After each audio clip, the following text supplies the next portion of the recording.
Morning everyone. अब तक हमने क्लास 12 में रेजिस्टेंस से रिलेटेड चीजें पढ़ी थी। रेजिस्टेंस को सीरीज में पैरेलल में कैसे सोल्व किया, उसकी वैल्यू हमने कैसे निकाली कलर कोड की हेल्प से, और उससे रिलेटेड कुछ न्यूमेरिकल्स किए थे। सो देखिए, जब हमने बात की सीरीज और पैरेलल कॉम्बिनेशन की, तो आज मैं आपको बताने जा रही हूँ अगर आपको कोई लूप गिवन है तो आप उसको सीरीज और पैरेलल में कैसे कन्वर्ट कर सकते हैं। आई थिंक प्रीवियस टॉपिक्स में आपको कोई डाउट नहीं होगा। अगर आपको प्रीवियस टॉपिक में कोई डाउट है तो आप बता सकते हैं, कमेंट कर सकते हैं, ठीक है। तो मैं आपका कमेंट जैसे ही पढ़ूंगी तो मैं उस टॉपिक का डाउट आपका क्लियर करा सकती हूँ। हम जो चैप्टर पढ़ रहे हैं this is the current electricity, ठीक है। सो करंट इलेक्ट्रिसिटी से रिलेटेड आपका कोई भी डाउट है आप मुझे कमेंट सेक्शन में लिख के जरूर बताना। आगे हम पढ़ रहे हैं, सो देखेंगे कि सीरीज और पैरेलल से रिलेटेड अगर हमारे पास कोई लूप के टाइप के न्यूमेरिकल्स है तो हम उनको किस तरह से सिंप्लीफाई कर सकते हैं। सो चलते हैं और बात करते हैं लूपिंग सिस्टम की। सो देखिए, जब नॉर्मली सीरीज और पैरेलल गिवन होता है तो हम उसको आसानी से सोल्व कर देते हैं, क्योंकि हमें पता है सीरीज में जो रेजिस्टेंस होता है वो क्या होता है, R is equal to R1 plus R2 plus R3। मतलब डायरेक्ट सम करना है हमें किसका, इंडिविजुअल रेजिस्टेंस का। पैरेलल में है तो हमें एलसीएम लेके सोल्व कर देना है। लेकिन जब हमें सर्किट में यूं ही समझ नहीं आए कि ये सीरीज कॉम्बिनेशन है या पैरेलल कॉम्बिनेशन, तो हम कैसे सिंप्लीफाई करेंगे। तो आज उसी डाउट को हम क्लियर कर रहे हैं। सो देखिए, सपोज कीजिए क्वेश्चन 1 हमारे पास गिवन है और उसमें कुछ इस तरह से गिवन है डेटा।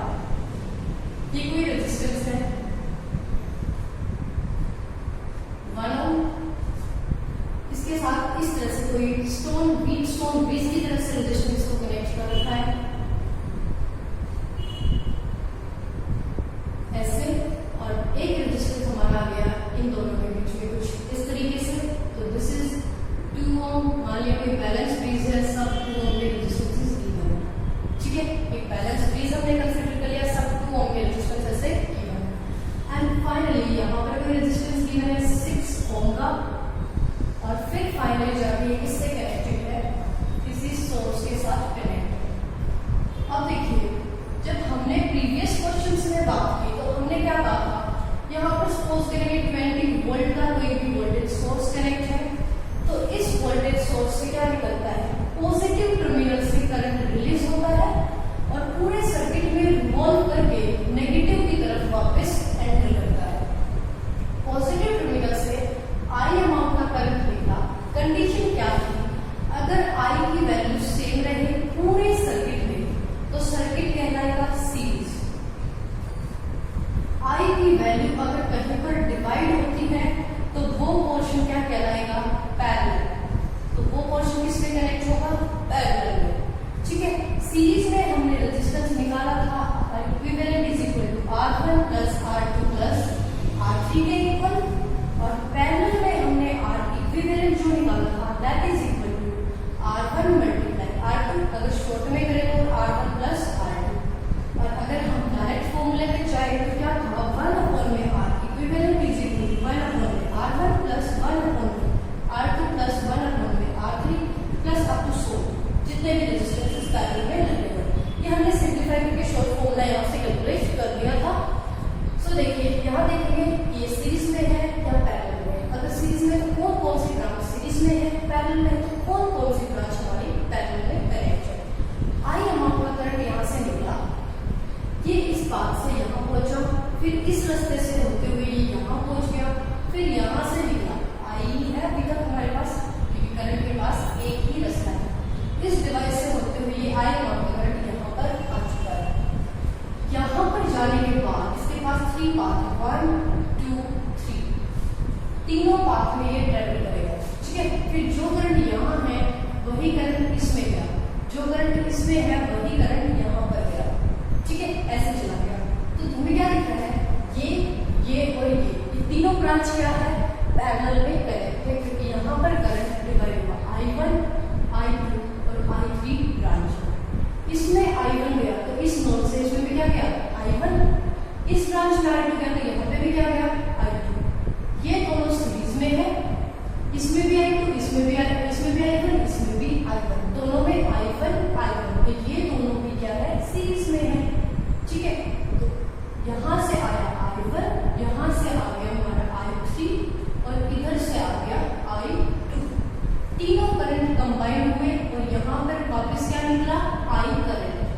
इसमें भी आई करंट, इसमें भी आई करंट, करंट सेम दिख रहा है, इसका मतलब ये और ये क्या लगेंगे, हमेशा सीरीज में ही मिलेंगे।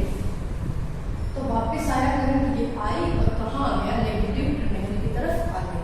तो डिवाइड कहाँ हुआ, पहले उस चीज को सिंप्लीफाई करते हैं, ठीक है। कहाँ डिवाइड हुआ, कहाँ हमारे पास थोड़ा डिफिकल्ट पाथ नजर आ रहा है, डिफिकल्ट पाथ नजर आ रहा है इस लूप में, ये पहले इसे सिंप्लीफाई करते हैं। सो देखिए, या तो आप डायरेक्ट कर लीजिए, ये और ये सीरीज में है, 2 + 2 क्या हो गया, 4 हो गया, ठीक है। तो ये लग गया 4 होगा अंदर, ये और ये सीरीज में ये भी 2 और 2 क्या बन गया, 4 हो गया, तो ये निकल गया 4 होगा ये वाला। बीच में जो रेजिस्टेंस लगाया ये कितने ओम का है, 2 ओम का, ये हो गया 2 ओम रेजिस्टेंस। तीनों ब्रांच क्या हुई, ऐसे मीट कर रही है, ये भी ऐसे मीट कर रही है, ठीक है। ये बन गया हमारे पास सर्किट। अब ये तीनों ब्रांच किसमें नजर आ रही है, पैरेलल में। लेकिन ये तो लूप थोड़ा इजी है, अगर ये थोड़ा और कंफर्टेबल सा होता कि डिफिकल्ट टाइप से आपको समझ ही नहीं आता, तो इसका एक और तरीका है आपके पास सिंप्लीफाई करने का। तो उस दूसरे तरीके के बारे में भी बात करेंगे, पहले इससे निकाल लेते हैं।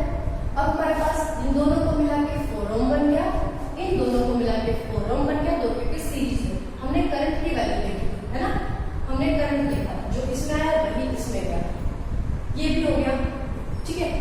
आगे वाले जो रेजिस्टेंसेस है वो एज इट इज हो गए, पहले हम इसको सोल्व कर रहे हैं। तो इनमें ये तीनों अब किसमें कनेक्ट है, पैरेलल में। पैरेलल में क्या होता है, 1 में R equivalent is equal to 1 में R1 प्लस 1 में R2 प्लस 1 में R3 मींस 1 में 4 प्लस 1 में 2 प्लस 1 में 4। रखते हैं हमने तीनों रेजिस्टेंसेस की वैल्यू, यहाँ से हम एलसीएम लेके क्या, सो देखिए यहाँ से हमारे पास क्या आ गया, इसको सिंप्लीफाई करके आ रहा है 1 ओम, ठीक है, क्योंकि पैरेलल में थे, हमने इक्विवेलेंट का फॉर्मूला लगा दिया जो हमारा पैरेलल में सोल्व होता है। अब यहाँ देखिए, इन दो को ऐड करने से आ रहा था कितना, 4 ओम, तो इन दोनों को हमने पहले रिप्लेस कर दिया था किससे, 4 ओम से। ये दोनों भी सीरीज में, क्योंकि सेम करंट आ रहा था दोनों में, I3, इन दोनों को भी हमने कनेक्ट कर दिया था कुछ इस तरीके से। फिर इन तीनों का इक्विवेलेंट जब हमने सोल्व किया तो वो क्या आया, 1 ओम। तो यहाँ पर मैं क्या लगाऊंगी, इन तीनों को हटाऊंगी और कितना कनेक्ट कर दूंगी, 1 ओम रेजिस्टेंस। सो ये मैंने कनेक्ट कर दिया 1 ओम। याद रखना है, जिस को आप सिंप्लीफाई करते जा रहे हो उनको उसके इक्विवेलेंट से रिप्लेस करते जाना है, और उन्हीं दो टर्मिनल के क्रॉस उसको कनेक्ट करना है जिनके बीच में वे कनेक्टेड थे, सबका सब कॉम्बिनेशन जिनके बीच में कनेक्ट था। तो ये भी आ गया 1। यहाँ से हमें डायरेक्ट दिख रहा है आई करंट गया था, पूरे में आई करंट ही आ रहा है, क्योंकि एक ही रास्ता है करंट के पास फ्लो करने के लिए। तो यहाँ से आर किसके इक्वल आ गया, इन तीनों के सम के इक्वल, क्योंकि सीरीज कनेक्शन है। 1 + 1 + 6 = 8 ओम।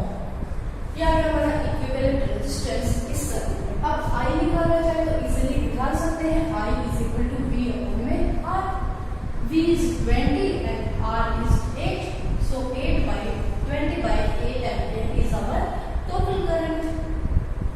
अब देखिए, ये तो था हमने जब कोई सिंपल लूप हमारे पास गिवन है।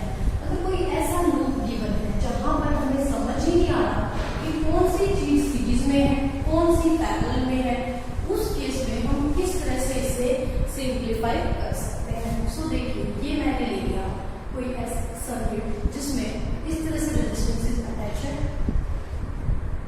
और इनके बीच में ये कोई रेजिस्टेंस है 10 ओम का, ठीक है। ये मैंने कंसीडर कर लिया, सपोज कीजिए ये 4 ओम है, ये भी 4 ओम है, ये 6 ओम है, ये भी क्या है 6 ओम, ऐसे मान लिया हमने। और यहाँ पर हमने कोई सप्लाई दी थी, कोई भी 10 या 20 वोल्ट की सप्लाई हमने यहाँ पे कनेक्ट कर दी। इस तरह से कोई भी लूप के हमें सीरीज पैरेलल फाइंड आउट करना ही नहीं आ रहा, तो हम क्या देखेंगे, सबसे पहले हम नोड को मार्क करेंगे। किसको, नोड को। नोड होता है वो पॉइंट जहाँ पे दो डिवाइसेस आके मीट करेंगे, मिनिमम 2 होने चाहिए, 2 या 2 से ज्यादा जहाँ पे भी डिवाइसेस मीट करते हैं उस पॉइंट को बोलते हैं नोड। इन दोनों का एक मीटिंग पॉइंट ये है। So this is a node, इसको मैंने नाम रख दिया A, ठीक है। ये भी एक नोड है, इसको मैंने नाम रख दिया B। यहाँ देखिए, यहाँ पे भी मिल रहे हैं, तो ये नोड मान लिया मैंने C, और यहाँ यहाँ पे भी मिल रहे हैं, दिस इज नॉट डी। ऐसे मैंने कंसीडर कर लिया। जो भी मैंने नोड कंसीडर किए अब उनको यहाँ मैं सीरीज में प्लॉट कर दूँ, ए बी सी डी इस तरीके से। अब हर एक नोड के बीच में देखिए ए और बी पे गए कितना ओम रेजिस्टेंस है, 4। ए से कहाँ गई हूँ मैं, बी पे, यहाँ गई 4 ओम का मिला। बी से मैं जब सी पे गई तो कहाँ से गई, 6 ओम से। बी से सी पे जाते हैं कितने ओम के साथ, 6 ओम रेजिस्टेंस के साथ। सी से डी पे जाए तो कितने ओम का रेजिस्टेंस है, अगेन 6 ओम का। सी से डी पे फिर से 6 ओम रेजिस्टेंस है। डी से ए पर आए तो वापस कितने ओम का है, 4 ओम का। डी और ए के बीच में, डी और ए के बीच में ये आ गया 4 ओम का रेजिस्टेंस। अब देखिए सप्लाई है 20 वोल्ट, किस किस के बीच में, ए और सी के बीच में है। तो this is our A and this is our C. तो ए और सी के बीच में ये मैंने लगा दी, सॉरी सप्लाई, और ये सप्लाई कितने वोल्ट की है, 20 वोल्ट की सप्लाई गिवन है। सो देखिए यहाँ तक हमें आ गया। अब इस सर्किट में आप देखिए आपको सीरीज पैरेलल इजीली दिख रहा है। कैसे दिख रहा है, पॉजिटिव टर्मिनल से करंट निकला, यहाँ तक आई करंट है, इस पॉइंट पे दो हिस्सों में बढ़ गया, I1 I2, मतलब ऊपर वाला नीचे वाला है पैरेलल में। इसमें गया I1 तो इसमें भी कितना गया, I1, इसमें है I2, इधर भी आगे भी गया I2 और यहाँ पे भी कितना आ गया I2। इन दोनों में एक जैसा, इन दोनों में एक जैसा। सेम करंट इसमें होते हैं सीरीज में, 6 + 4 कितना हो गया, 10। ये कितने ओम हो गया, 10 ओम। सेम करंट किसमें होंगे, सीरीज में। इन दोनों को भी हटा के क्या करूं, कितने ओम का लगा दूं, 10 ओम का रेजिस्टेंस लगा सकती हूँ। ये हो गया 10 ओम। अब दिख रहे हमें दोनों किसमें है, पैरेलल में है, इजीली दिख रहे हैं क्योंकि इधर करंट क्या था I1 और इधर करंट आया था I2। पैरेलल कॉम्बिनेशन सोल्व करेंगे, 10 × 10 अपॉन में 10 + 10 तो कितना आ गया, 100 अपॉन में 20, that is equal to 5 ohm. R equivalent हमें यहाँ से मिल गया, कितना आया, 5 ओम।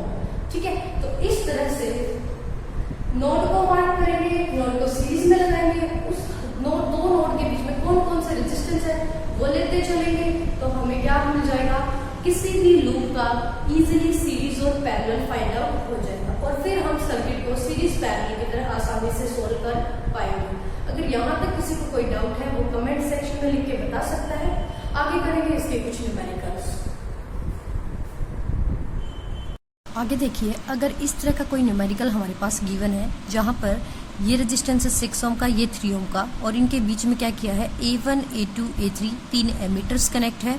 एमीटर मतलब the device which is use to measure the current. So यहाँ पर A1 A2 एंड A3 क्या है हमारे पास, एमीटर्स हैं। ठीक है, और एमीटर्स का मतलब हमें क्या पता है, ये करंट को मेजर करते हैं। ठीक है, इनको हम करंट मेजरिंग डिवाइस बोल सकते हैं।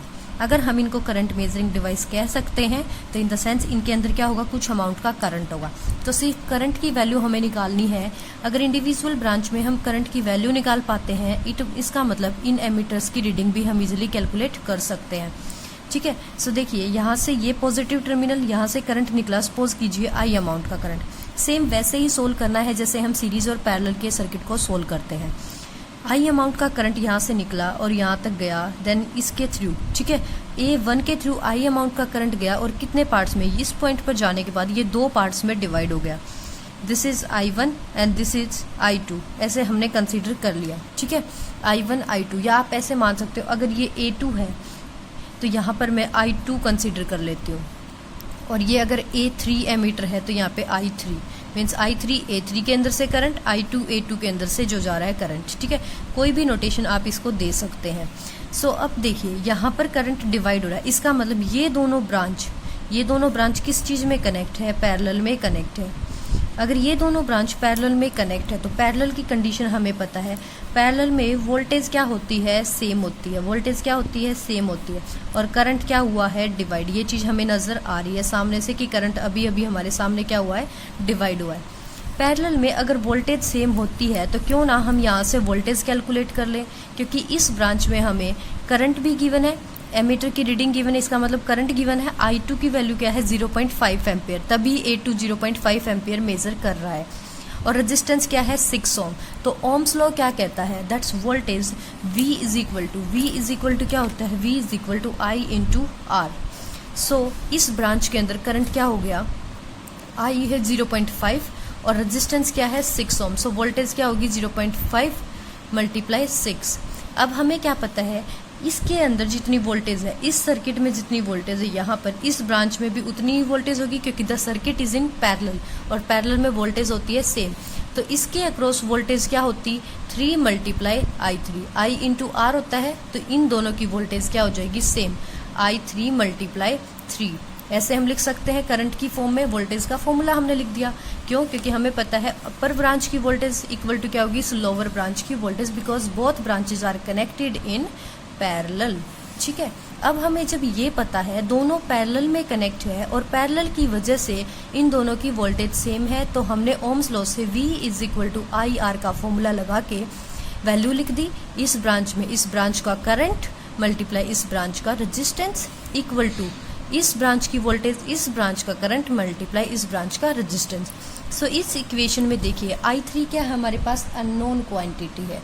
यहाँ से हम I3 कैलकुलेट करेंगे। I3 इज इक्वल टू क्या हो जाएगा 0.5 multiply 6 divide by this 3 is in multiply and here it comes it is in divide. So 3 1 जा 3 2 जा इक्वल टू क्या आ गया हमारे पास I3 इक्वल टू 1 एम्पियर।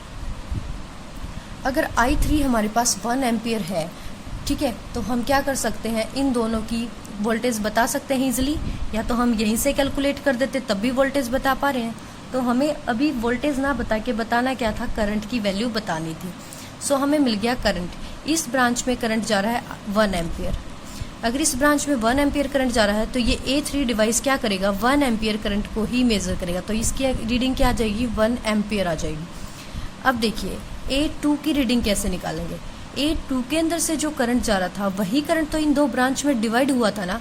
अगर इन दोनों करंट को मैं जोड़ दूं तो क्या बनेगा I1, ये I करंट बनेगा। सो करंट I जो है जो किस में से जा रहा है, पहले एमीटर में से जा रहा है, तो I is equal to I2 plus I3।